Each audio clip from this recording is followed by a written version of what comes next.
है इंतजार आ ही गया, अपनी बेकरारी को करारा ही गया, आज अपनी बेकरारी को करारा ही गया, जिसका शिद्दत से रहा है इंतजार आ ही गया।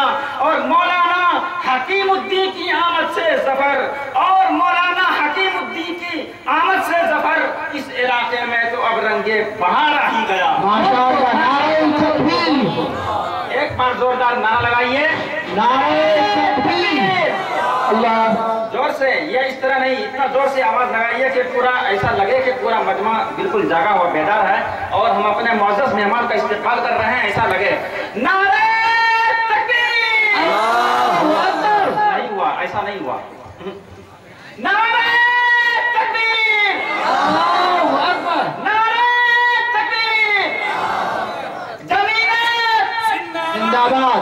जमीयत जिंदाबाद!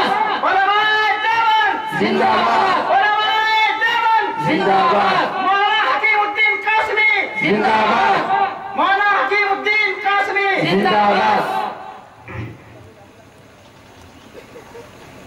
वाकई ये लम्हात मुबारक तरीन लम्हात हैं।